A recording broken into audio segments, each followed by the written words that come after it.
नमस्कार मित्रों, Galaxy of वैदिक एस्ट्रोलॉजी में आपका हार्दिक स्वागत है। हमारे पिछले वीडियो में आपने देखा कि किस प्रकार नक्षत्रों की पहचान हुई, किस प्रकार राशियों का नामकरण हुआ।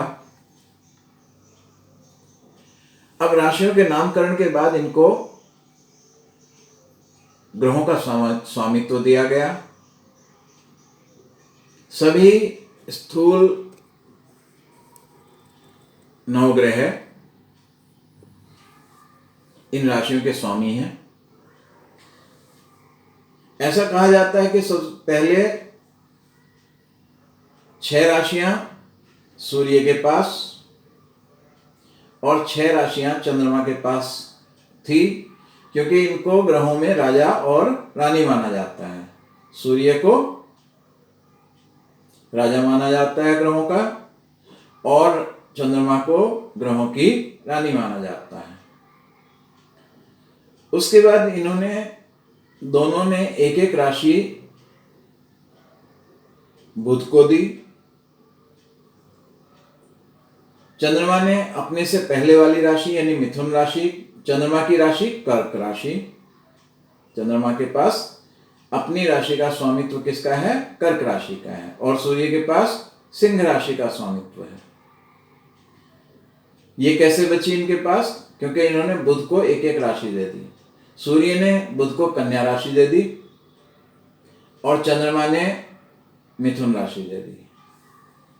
उसके बाद दैत्य गुरु शुक्राचार्य, उनको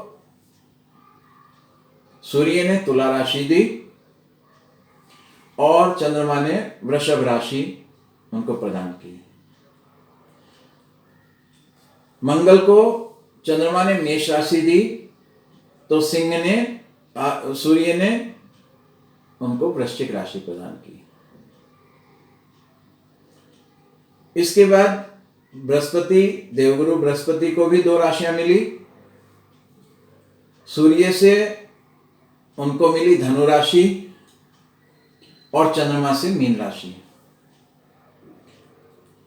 अंत में आते हैं ग्रहों के न्यायाधीश शनिदेव।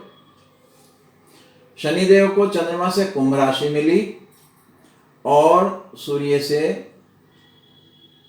मकर राशि मिली। इस तरह से सूर्य और चंद्रमा के पास केवल एक एक राशि रह गई। चंद्रमा की राशि कर्क और सूर्य की राशि सिंह। और बाकी 5 ग्रह, बुध को मिथुन और कन्या मिली, शुक्र को वृषभ और तुला मिली, मंगल को मेष और वृश्चिक मिली, बृहस्पति को धनु और मीन, शनि को मकर और कुंभ। ये 7 ग्रहों को सभी राशियों का स्वामित्व मिला। अब सभी 27 नक्षत्रों को भी विभिन्न ग्रहों का स्वामित्व प्राप्त है।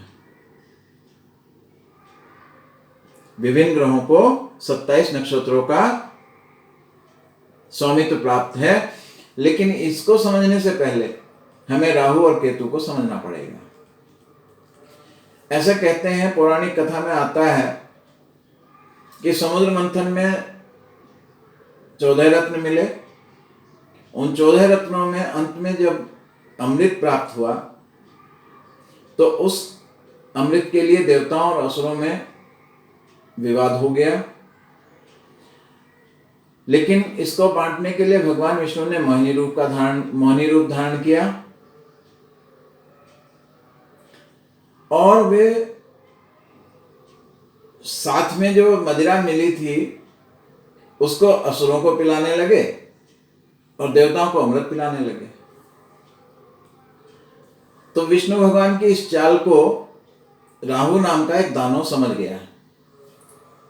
उसने देवताओं का स्वरूप बनाकर सूर्य और चंद्रमा के बीच में बैठ के अमृत पान कर लिया। लेकिन इस बीच सूर्य और चंद्रमा ने उसके बहरूपिया स्वरूप को समझ लिया और भगवान विष्णु को इसके बारे में बता दिया। अब भगवान विष्णु ने उसको दानव मान के अमृत का अन अधिकारी माना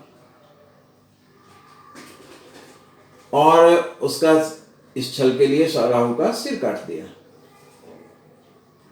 लेकिन राहु तब तक अमृतपान कर चुका था, इसलिए उसके दोनों भाग अमर हो गए। राहु का सिर का भाग राहु कहलाया और धड़ के भाग को क्या कहा जाता है? धड़ के भाग को केतु कहा गया।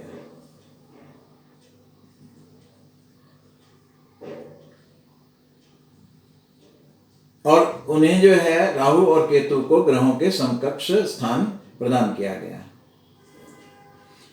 अब सूर्य और चंद्रमा ने राहु का रहस्य भगवान विष्णु को बताया था, इसलिए राहु केतु समय समय पर सूर्य और चंद्रमा को कुछ समय के लिए ग्रसित करके उन्हें पीड़ित करता रहता है।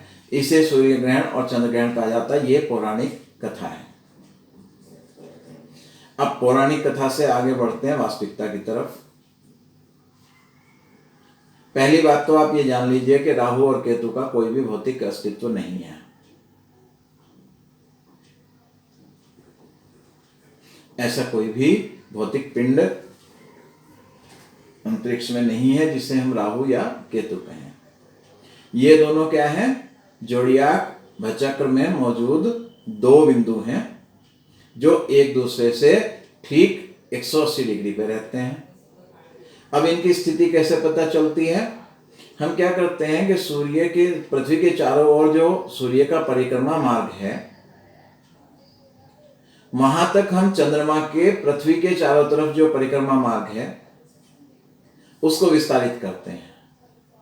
और विस्तारित करने के बाद में जहां पे ये दोनों मार्ग एक दूसरे को काटते हैं, उनको हम राहु और उन बिंदुओं को राहु और केतु कहा जाता है।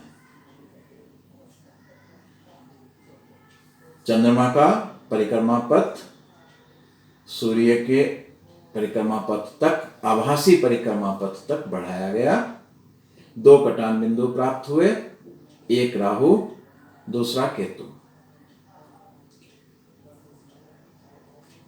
अब ग्रहण की स्थिति क्या है कि पृथ्वी और सूर्य के बीच चंद्रमा आ गया, सूर्य को पूरी तरह ढक लिया या आंशिक रूप से ढक लिया, तो उसे सूर्य ग्रहण कहा जाता है। चंद्रमा सूर्य के प्रकाश से प्रकाशित है, इसलिए इन दोनों के बीच में जब पृथ्वी आ जाती है तो सूर्य का प्रकाश चंद्रमा तक नहीं पहुंच पाता, जिससे चंद्रमा की कांति मंद पड़ जाती है। इसी को चंद्र ग्रहण कहा जाता है। तो मित्रों, अगर आपको पंचांग के बारे में हमारे द्वारा दी जा रही जानकारी पसंद आ रही हो, अच्छी लग रही हो, तो अपने मित्रों, रिश्तेदारों और सभी शुभचिंतकों के बीच हमारे इन वीडियो को शेयर कीजिए। हमारे फेसबुक प्रोफाइल आचार्य चंद्रदेव को फॉलो कीजिए। हमारे फेसबुक पेज गैलेक्सी ऑफ वैदिक एस्ट्रोलॉजी को लाइक कीजिए और हमारे यूट्यूब चैनल आचार्य चंद्रदेव को सब्सक्राइब कर लीजिए, ताकि भविष्य में दी जाने वाली सारी जानकारी आपको लगातार मिलती रह सके। एक अन्य बात यह है कि हमारे गैलेक्सी ऑफ वैदिक एस्ट्रोलॉजी में आपकी कुंडली पर हर प्रकार की समस्या का समाधान बिल्कुल निःशुल्क किया जाता है।